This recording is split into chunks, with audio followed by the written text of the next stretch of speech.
Agora mesmo na Metalhead vamos ter mais uma palestra.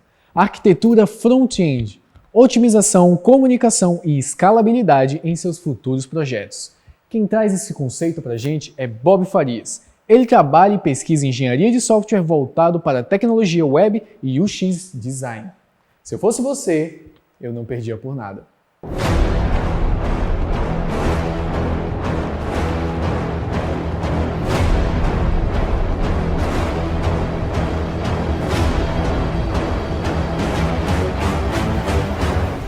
E aí, pessoal, tudo bom?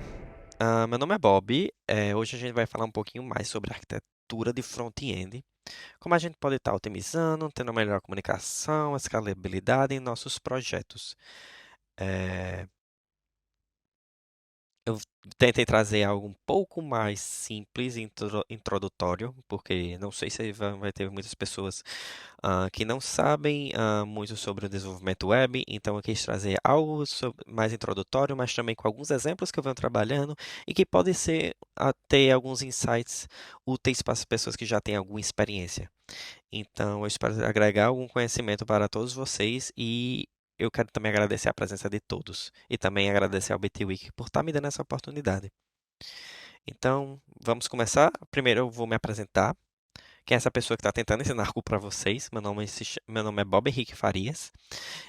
Minha educação, eu fui um estudante falando um pouco sobre a minha educação, eu fui um estudante de bacharelado pela Universidade Federal da Paraíba. Eu estudei comunicação e mídias digitais no ano 2015 a 2019. E sempre quando eu estava na graduação, eu tentei procurar experiências acadêmicas e profissionais. Vou falar em alguns minutos sobre as minhas experiências profissionais e acadêmicas. Mas dando continuidade, hoje em dia eu sou um aluno do mestrado da Universidade de Aalborg University e também da Salzburg University. E eu estou aqui como um aluno dos Erasmus Mundus. Vou também falar um pouquinho melhor sobre esse programa em alguns minutos. Então, sobre a minha experiência profissional, atualmente eu sou um dos estagiários da KPMG de Denmark, mais precisamente dentro do time de prototipagem. Então, eu sou responsável pelas pesquisas com os usuários, pelo desenvolvimento de protótipos, pelo desenvolvimento de mockups, pelo desenvolvimento de projetos de arquitetura de software para projetos para clientes grandes, como por exemplo a Lego. Ultimamente eu estou trabalhando com a Lego e está sendo bastante interessante, está sendo uma experiência bastante enriquecedora. Durante a minha graduação, eu tive algumas experiências, como por exemplo o projeto Dias, que foi um projeto acadêmico que é coordenado pela professora Signe Dias, que foi uma professora que me ajudou muito na época da minha graduação e continua me ajudando ainda hoje.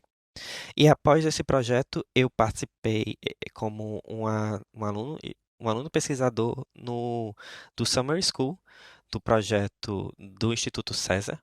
Para quem não conhece o Instituto César, é um instituto de inovação e tecnologias. Ele tem a sua sede em Recife, mas só que também tem algumas filiais em São Paulo. Eu fui transferido para a sede de São Paulo para trabalhar com alguns outros estudantes, principalmente na área de engenharia e estudantes da Universidade do ITA, para a gente trabalhar com algumas empresas famosas como Globo, Boticário, Inmetrics, Unilever e por aí vai. Após isso, eu trabalhei também como estagiário como estagiário também, como gerente de produto em uma das startups chamada Action Securities, uma startup do Porto Digital. A gente estava também afiliado junto com a incubadora da Jump e tivemos bastante qualificações a respeito de como funciona e como a gente consegue estruturar startups. Depois dessa minha experiência, eu trabalhei como engenheiro de software para a startup Halo, que é uma startup lá de Blumenau. Então, eu era o único paraibano trabalhando nessa empresa. E eu também passei uns 2 meses também morando em Blumenau, porque eles estavam precisando da minha presença nos projetos e também para fazer algumas apresentações junto com outros clientes. Em relação às premiações que eu já ganhei, eu hoje em dia sou um aluno do Erasmus. Dentro do meu programa de mestrado, com mais de 500 aplicações, eu fui um dos 20 selecionados para ser um dos alunos com bolsa de estudo aqui na Europa. E também eu e meu time foi premiado no Hackfest que a gente teve em João Pessoa, na questão da virada legislativa, para a gente estar combatendo a corrupção. Nosso projeto era uma plataforma web que denunciava partidos que tentavam burlar a lei de igualdade de gênero dentro da política brasileira. E aqui, aqui eu vou estar compartilhando lá no topo, lá no topozinho aqui, ó, eu vou estar compartilhando as minhas redes sociais para quem quiser depois dessa palestra estar entrando em contato comigo, tanto para tirar alguma dúvida para a gente estar conversando um pouquinho melhor. Vocês podem entrar em contato comigo tanto no LinkedIn quanto no Instagram, porque também o Instagram eu não me importo, é um pouco mais pessoal, mas só que eu também não me importo, mas só que eu tenho ali o meu LinkedIn, meu Twitter e também o meu Medium, caso alguém queira ler um pouquinho mais sobre as minhas experiências. Então, primeiro eu vou dar uma breve explicação por que escolher desenvolvimento web ou tecnologia no geral. E quais foram também as minhas motivações. Então, a minha primeira motivação foi na questão da mudança social. É incrível quando você começa a trabalhar com tecnologia, e como você pode estar aplicando com pouco recursos, produtos que vocês conseguem mudar de fato a realidade ao seu redor. Além de que é uma área que está em bastante expansão, tanto acadêmica quanto profissional. Quando eu falo acadêmica, eu quero dizer que tem várias questões dentro do uso das tecnologias que ainda precisam ser estudadas. Questões como privacidade, questões como segurança de dados, questões como desigualdade no uso da tecnologia, são algo que ainda são muito prematuros dentro do estudo das tecnologias. E precisamos de estudantes para que pesquisem nessa área. Na questão do profissional, hoje em dia a gente tem vários frameworks que a gente sempre tem que estar se aperfeiçoando no desenvolvimento dos nossos projetos, porque é algo em constante evolução. E também, por último, mas só que não menos importante, em relação às expectativas de trabalhos que a gente tem atualmente e no futuro. Eu vou ilustrar só alguns exemplos para a gente começar a ter uma ideia. Então, na questão social, eu trouxe três aplicativos aqui que a gente pode ver o impacto que eles fizeram nas comunidades locais e globais. O primeiro, em questão local, a gente tem o Salve Maria, que é esse iconezinho aí, que é em formato de coração, que ele foi do governo do estado de Piauí, que ele ajuda a mulheres a denunciar anonimamente casos de violências domésticas. E o segundo é esse último aqui, desculpa pela ordem um pouco bagunçada, mas esse último com a logo de folhinhas, que o nome dele é Salvos. Salvos é uma startup que também trabalhava junto com a gente na incubadora Jump, quando eu estava fazendo o meu estágio eh, no Porto Digital. E a Salvos é basicamente uma startup que ela mistura IoT, que é Internet das Coisas, com inteligência artificial para monitorar a localização, o estoque e o consumo de oxigênios, principalmente em idosos e em pacientes de terceira idade.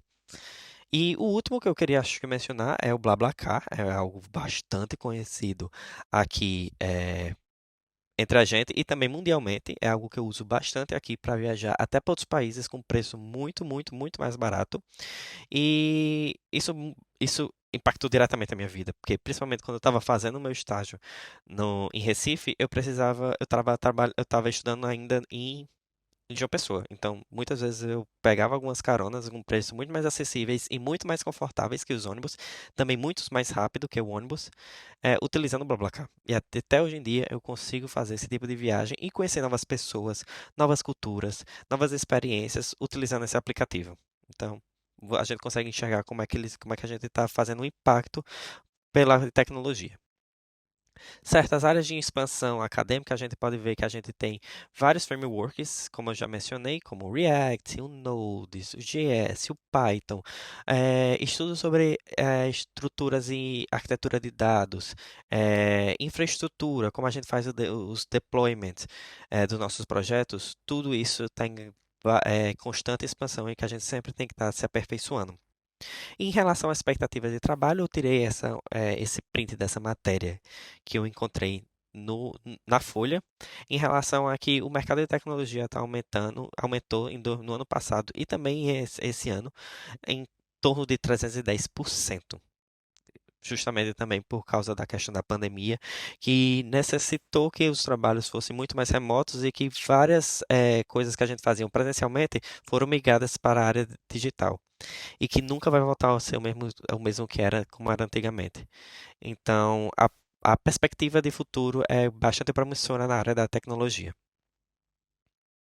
Então, falando um pouco mais especificamente de web development, a gente tem dois importantes aspectos, e eu tentei trazer esse GIF em um jeito de ser um pouco mais engraçado, o que eu quero explicar. Então, a gente tem duas partes que a gente separa os projetos, só os projetos de desenvolvimento, sem mencionar a parte de infraestrutura, mas só que só os projetos de desenvolvimento web, a gente tem a parte do front-end e do back-end, onde o front-end é mais a questão da parte visual e onde que a gente vai trabalhar com o que você vai permitir que o usuário faça na plataforma.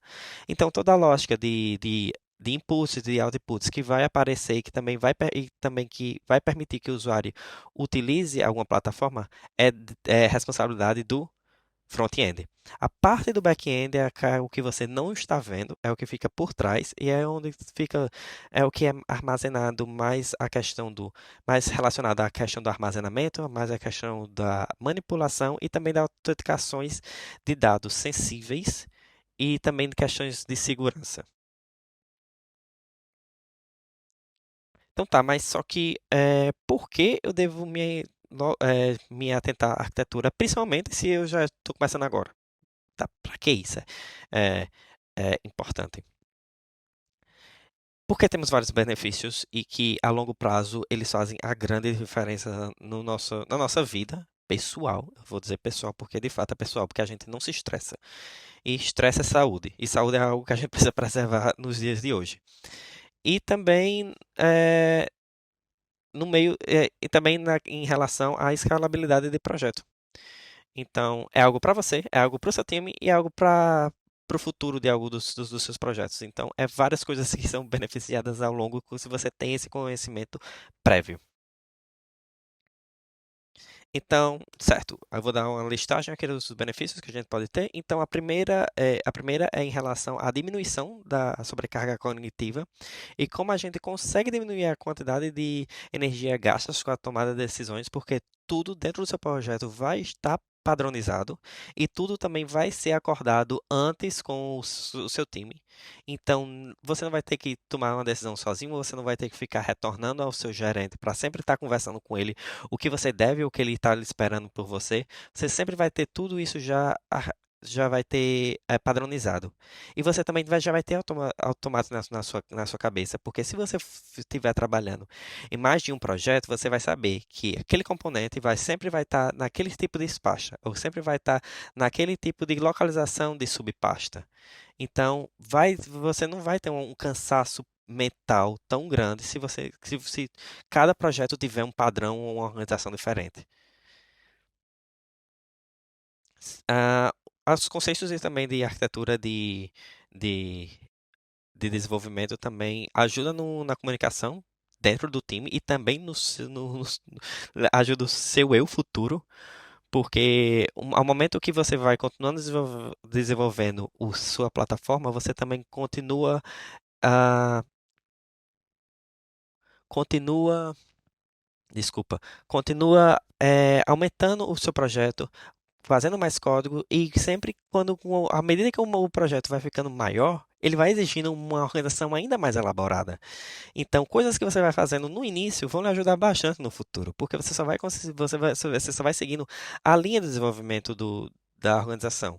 A curvatura de aprendizagem da arquitetura de softwares é um pouquinho, no começo é um pouco difícil, mas só que depois, quando você já pega o ritmo das coisas como devem ser feitas, facilita muito.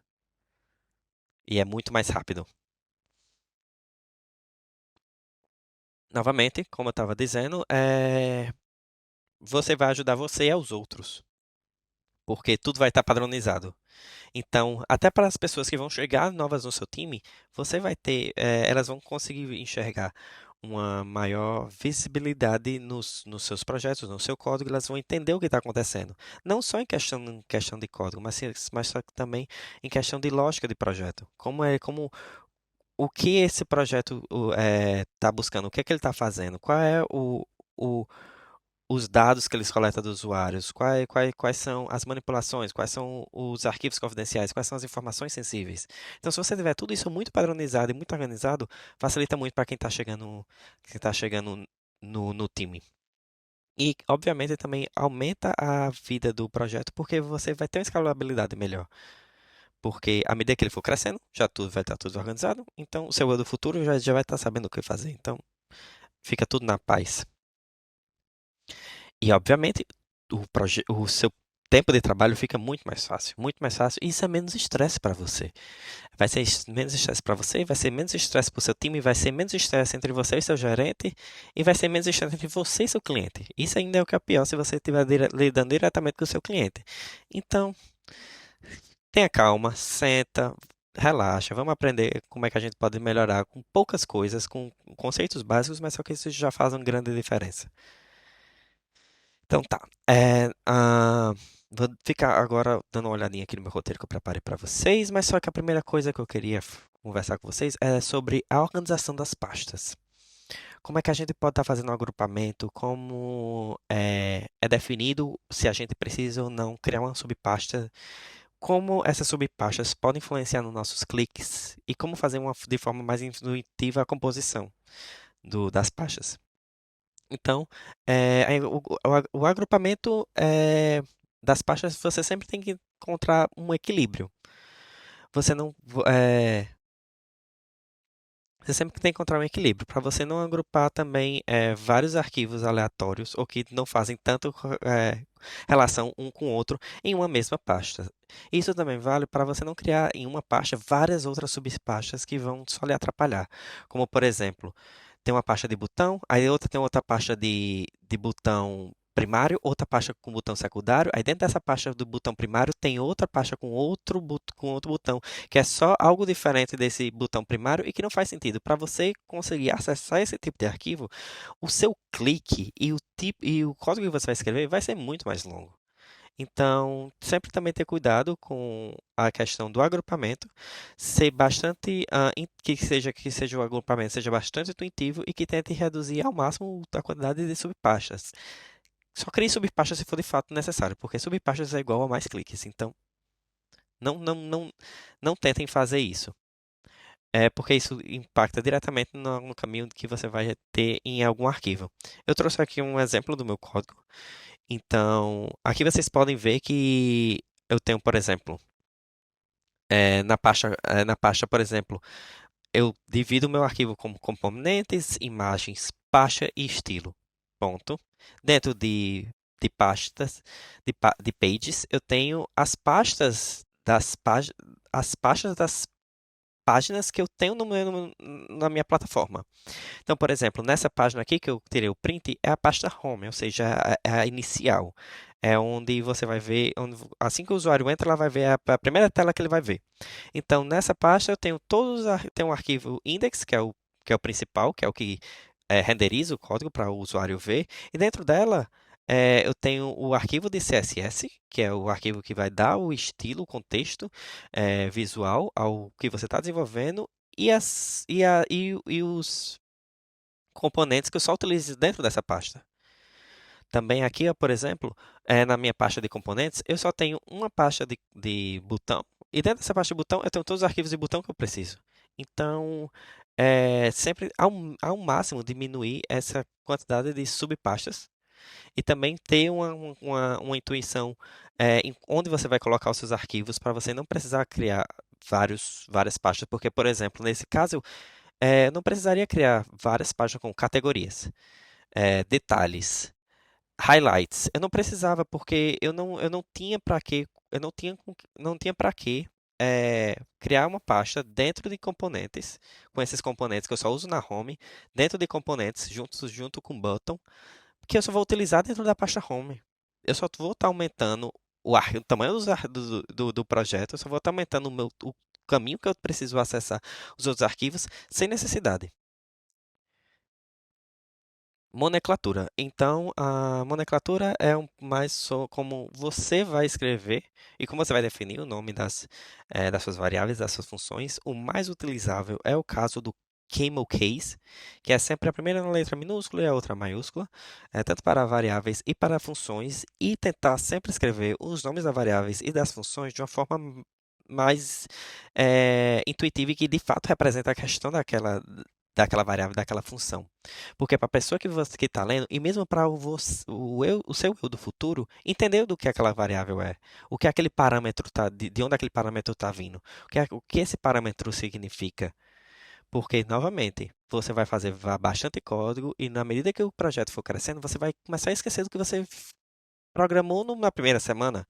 Então, se você teve desde o começo do projeto, você já conseguir definir claramente o nome das suas variáveis, o nome das suas funções, isso vai ajudar muito o seu desenvolvimento a longo prazo e também para as pessoas que estão trabalhando com você. Porque, novamente, você nunca trabalha sozinho. Você pode até começar trabalhando sozinho, mas se o seu projeto for bem sucedido, se a sua ideia for boa, a curto prazo você vai ter que ter gente trabalhando junto com você. Imagina aí agora explicar tudo que você escreveu para essa pessoa porque você não teve esse tipo de organização no começo do seu código. Não faz muito sentido.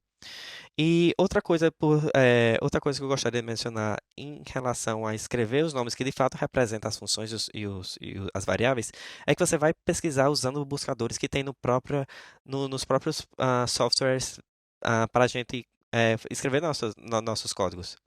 A gente tem buscadores, a gente aperta um famoso Ctrl F para a gente buscar, por exemplo, um botão que eu sei que tem certo parâmetro. Se eu colocar o nome do parâmetro que eu quero, que seja algum dado de um usuário, algum token, eu só precisar botão token, eu vou encontrar magicamente porque o software vai me mostrar onde está localizado essa função, essa variável. Outra nomenclatura também que a gente pode estar observando, em questão ao Airbnb, o Airbnb tem algumas regras pré-definidas e que estão utilizadas mundialmente na questão do JavaScript, que é mais específico em front-end development. Então, vou mostrar aqui para vocês como vocês podem implementar isso no código e também, caso vocês queiram tirar dúvida depois da palestra, nas minhas redes sociais vocês conseguem entrar em contato comigo. Então, por exemplo, aqui vocês conseguem ver que eu estou utilizando sempre, novamente, minúsculo, maiúsculo, para definir. Toda vez que você for separar alguma nova palavra, por exemplo, Modal Article Details. Então, eu sei que essa variável é em relação ao modal dos detalhes dos artigos e que ela é responsável se vai aparecer ou não. Isso aqui, ó, esse foi um projeto antigo, mas só que só já ler isso eu já sei o que está escrito. E essa função que é o Toggle Modal Article Details, que eu sei que é que vai ser a função que vai fazer com que o false se transforme para true. Simples, simples. Se você definir também uma boa nomenclatura, isso também vai economizar tempo para você também não ter que ficar explicando isso para as outras pessoas ou para você estar escrevendo comentários explicando o que você fez. Então, até nisso a nomenclatura, ter uma nomenclatura bastante intuitiva e que de fato representa o que você fez, é muito importante. E isso também vale para os seus componentes. No começo do desenvolvimento é bastante importante com que você converse com o seu time, que você tenha a estrutura de design do sistema bastante definida para você saber como é que você vai chamar os componentes que serão reutilizáveis. Quais são os tipos, caso o cliente queira fazer alguma modificação bastante específica, onde é que vai estar esse botão? Onde é que vai estar esse navbar? Onde é que vai estar esse checklist, que ele quer que seja feita essa modificação porque ele quer que tenha uma nova validação. Então, você tendo essa listagem de design do sistema bastante definida no começo do projeto, vai lhe ajudar muito durante o desenvolvimento e principalmente na escalabilidade. E quando eu falo de design de sistemas, eu falo de como vai ser os botões, qual vai ser as paletas de cores, como eles vão se comportar caso seja responsivo, como eles vão se chamar. Então, isso também é um outro tópico para outra palestra, porque é algo bastante complexo, mas só que é também de bastante interesse que vocês também deem uma olhadinha. Quem se interessa na questão também de design, também na questão de front-end, para vocês conhecerem qual é a importância de ah, design system no projeto de vocês. Sobre ainda a nomenclatura, a gente tem aquelas regras que eu mencionei sobre o Airbnb. O software que a gente mais utiliza para o desenvolvimento é o Visual Code, é o mais acessível, é o que é mais utilizável entre os estudantes, principalmente. E ele é uma plataforma muito poderosa porque ele consegue ter vários plugins que você consegue utilizar e que você consegue implementar. Como, por exemplo, esse Prettier. Esse Prettier nada mais é do que um plugin que ele autoformata o seu código nas medidas, nas nomenclaturas e no estilo guiado pelo Airbnb. No momento em que você conecta o Prettier com o ESLint, nos seus projetos, ele faz toda vez que você salva, ele faz essa formatação automática para vocês no seu JavaScript e ele também lhe avisa caso você esteja escrevendo algo que não esteja dentro dos parâmetros.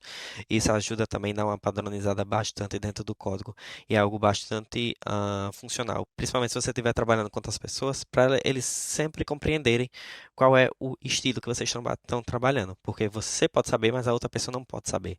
Se você definir isso no seu código, no seu projeto, ambos vão estar sempre sendo notificados. Ó, você escreveu isso diferente. Muda. O certo é isso. Ele lhe dá até a sugestão de como você precisa fazer para que seja feito de uma forma correta, dentro dos parâmetros da Airbnb, que é um dos mais usados ultimamente. Certo. Sobre arquivos agora. Eu espero que o áudio também esteja bom, viu, pessoal? Sobre os códigos, sobre os arquivos que vai estar os seus códigos, evite ter um longo arquivo,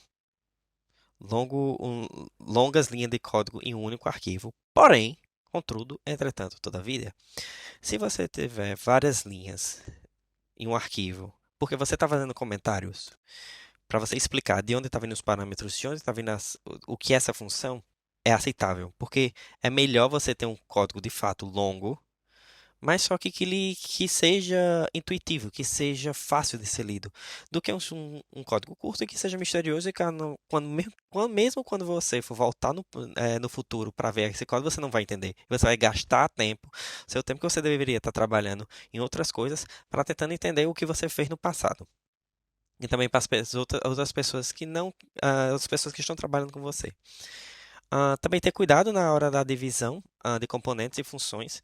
Então, se você está trabalhando em um arquivo, por exemplo, index, e você vai utilizar um componente que só é utilizado só naquela pasta, só naquela página, desculpa, separa ele, bota ele no novo arquivo para você não ter que escrever o código todinho e também toda a função só junto, tudo nesse arquivo só. Então vai separando. Pega esse componente, cria um novo arquivo, bota a função lá, bota o componente lá e só renderiza só o nome no arquivo do index. Vai ajudar muito na leitura e também até no carregamento da sua página. Também é muito importante se atentar à ordem das leituras, onde as suas funções vão ser ordenadas, à indentação e também aos comentários, como eu acabei de falar, que eles são bastante importantes na medida que você vai desenvolvendo os seus projetos. Então, eu trouxe também alguns exemplos, como é que isso aqui como podemos ver, um que é um comentário útil. Isso aqui é se você for fazer de fato um comentário desses em todas as suas funções, vai ser um código longo, porém vai ser um código bastante claro. Então é totalmente aceitável e é totalmente indicado que você faça isso. Então, como vocês podem ver nesse exemplo, a gente tem aqui a descrição sobre o que é essa função e também de onde esse parâmetro está vindo, o que ele vai mostrar. E caso ele ainda venha nulo, ele ainda descreveu, caso ainda venha nulo, o que vai acontecer com o componente, com a função. Então, esse é um exemplo de um bom comentário. Também na questão da divisão de componentes e funções, como eu estava falando. Ó, aqui, por exemplo, nessa pasta de Home, eu tenho vários componentes que eu utilizo dentro dessa página Home, mas só que eu decidi separá-los em outros arquivos porque eu não queria colocar todo o bloco de código em um único só arquivo. E a leitura fica muito mais difícil. E aqui você consegue ver que eu só crio, tipo, por exemplo, category, details articles, que é o primeiro. Aqui, eu só faço um import lá em cima, import details articles, e chamo ele aqui. O código de details articles está em outro arquivo. Caso eu precise mexer lá, eu vou lá, direto lá. Então não tenho nem me preocupar em tentar catar catando onde é que tá essa parte do código no HTML, onde esse HTML, onde essa função tá onde está a função desse botão que possivelmente vai estar acima do returns. Então é muito melhor que você sempre separe e faça essa divisão. A arquitetura, que é o que de fato que a gente está falando aqui, mas só que o que é que a gente define bastante por arquitetura também é de fato a comunicação que nós temos dentro com o pessoal da nossa time. Então, a arquitetura é importante para fazer com que o processo de codificação seja muito menos caótico e que vocês definam bem quais são as dependências que vocês vão estar utilizando. Dependências que vocês vão estar colocando dentro dos seus projetos que vocês não irão utilizar. E para quem não sabe o que é dependência é quando você coloca um projeto de uma terceira pessoa para aprimorar o seu projeto. Como, por exemplo, vocês sabem, aquele seletor de cores, que, por exemplo, eu quero mudar eu quero que o usuário mude a cor do botão dele, caso ele queira. Aí eu vou pegar uma dependência de uma pessoa que já desenvolveu isso e vou botar no meu código. Certo, mas isso de fato é necessário? Será que você não consegue também desenvolver isso por sua conta e risco, até que seja até mais útil do que essa pessoa desenvolveu? Dessa dependência, porque todo tipo de dependência é muito, muito importante que você trate diretamente com o seu time, porque isso impacta o projeto no todo. Então, definir as dependências, ter essa conversa em questão da aparência, qual vai ser a lógica do projeto em relação à comunicação da API, em questão das camadas de dados, das mutações e da apresentação. É muito importante que todo o projeto seja acompanhado de perto com essa comunicação e também com essa troca de conhecimento, tanto em questão de desenvolvedores, como questão de gerentes, como questão de ah, UX, porque eles também estão em contato direto com os usuários, que são as principais pessoas que vão estar utilizando os seus projetos. Então, essa comunicação é bastante importante na definição da arquitetura. Documentação, isso é no geral, assim, quando você começa a trabalhar na área de tecnologia, é algo que você precisa aprender a fazer uma boa documentação. Eu mesmo já tive várias experiências que o projeto que eu precisava trabalhar não tinha documentação. Eu perdia dias tentando entender o que estava acontecendo de errado no projeto, porque ele não estava rodando, qual era a versão certa do Node, qual era a versão certa do NPM que eu tinha que ter instalado na minha máquina para fazer com que ela rodasse, como eu faria com que ela rodasse, porque o projeto não tinha documentação. E só ter um documento, um README, ensinando como instalar, como rodar, ajuda muito no processo, principalmente você, novamente. O seu eu do futuro vai lhe agradecer muito se você ensinar passo a passo como você faz isso, para você não ter futuras dores de cabeça. Como qual é a versão de Node que você está usando, como é que você fez para fazer o deploy, onde é que está localizado, quais são os code stories, né, que você tem no seu projeto, qual a nomenclatura, qual o tipo de organização. Então, tudo isso dentro da sua documentação para você ler, para você saber, ok, esse é o projeto, ele abre desse jeito, ele se instala desse jeito, eu preciso disso, disso e disso. Então, vou atrás e pronto, você não tem estresse. Você só precisa ler por 30 minutos e tentar fazer a instalação do que perder dias tentando descobrir o porquê não está dando certo, porque os erros também não colaboram com a gente. E agora, nos meus 10 minutos, faltando meus 10 minutos, eu gostaria de falar brevemente do programa que agora que eu tô inserido. Eu acredito que a Bitwig foi um canal muito importante para mim, de bastante oportunidades, e eu vou aproveitar esse espaço para promover o programa que eu estou estudando. O nome do programa se chama DC Lead, onde é um mestrado em Digital Communication Leadership, e esse mestrado tem três tracks específicas. A track que eu estou inserida é focada em engenharia de software, digital technology and development, and also management of the business. E também tem outras tracks relacionadas a políticas ou a desenvolvimento humano. Essa foto aí foi eu e meus amigos em Graz, em uma cidade aqui da Áustria. No meu primeiro semestre foi na Áustria. Meu segundo e meu terceiro semestre vão ser aqui em Copenhague, por causa da minha track. Outros estudantes foram para outras cidades, como Bruxelas, outros estão na Holanda, numa cidade chamada Wageningen. E essa foto foi quando a gente estava em férias e a gente tirou quando a gente estava passeando. E hoje em dia eu estou morando aqui em Copenhague, na Dinamarca, como eu falei anteriormente. Eu estou estudando na Universidade de Aalborg University. É uma das melhores universidades do mundo. É uma das experiências, essa está sendo uma das experiências mais enriquecedoras da minha vida. E uma coisa que eu sinto muito falta aqui é de pessoas nordestinas. De fato, quando eu encontro uma pessoa que é do Brasil, geralmente elas são do Sul. E eu acho isso muito injusto, porque a gente é muito, muito capacitado também.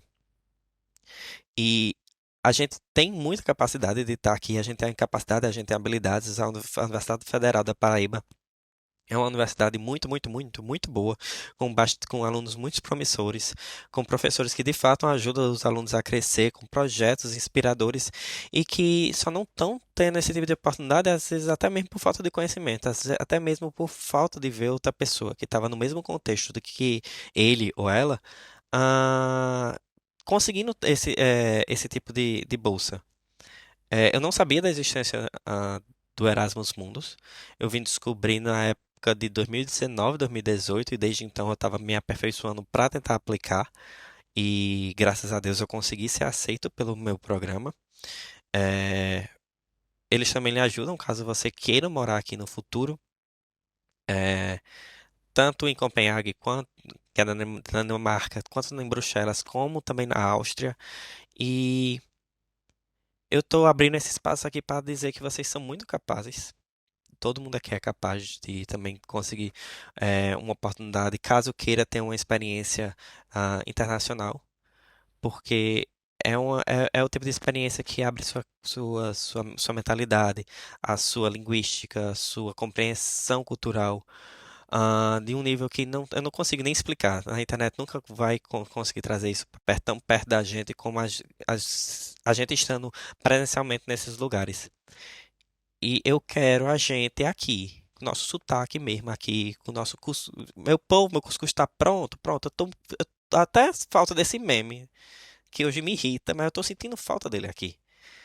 Porque, de fato, aqui eu não vejo tanta representatividade, principalmente nordestina aqui na Europa. Quando eu encontro mais, novamente, é mais pessoas do Rio de Janeiro ou São Paulo. E a gente não pode deixar isso acontecer não, velho. A gente também tem que fazer nossa voz ter ouvida. Eles estão pegando essa oportunidade, vamos pegar também, porque a gente também é muito capacitado. Eu vou estar disponibilizando as minhas redes sociais para caso vocês tenham interesse em saber um pouquinho melhor como o programa funciona, quais são os documentos necessários, qual é uma boa forma de você escrever, alguma ajuda. Alguma ajuda que eu possa estar oferecendo, eu vou estar disponibilizando até o meu Instagram, se vocês também quiserem procurar, para vocês estarem entrando em contato comigo, para a gente bater um papo melhor. Então, eu vou estar disponibilizando aqui minhas formas de contato. Esse foi o fim da minha palestra, eu já estou quase sem tempo, estou com 5 minutos ainda. Mas eu queria agradecer a todas as pessoas que estão presentes aqui. Eu queria também agradecer ao BTWIC, a Universidade Federal da Paraíba, pela sua oportunidade, por estar me dando esse tempo para estar conversando com vocês e também essa visibilidade para estar compartilhando um pouquinho da minha experiência e também um pouquinho da minha história e também estar contribuindo de alguma forma positiva na formação de vocês, porque há alguns anos atrás eu era também um estudante e eu fui bastante, as palestras da BT Week me inspiravam bastante. Eu também já trabalhei na BT Week, então é, eu agradeço muito pela oportunidade e espero que essa palestra tenha sido enriquecedora, tanto para vocês como foi para mim estar aqui compartilhando a minha experiência. Obrigado, pessoal, e continue usando máscara, continue se salvando, continue se preservando, porque estamos quase no fim.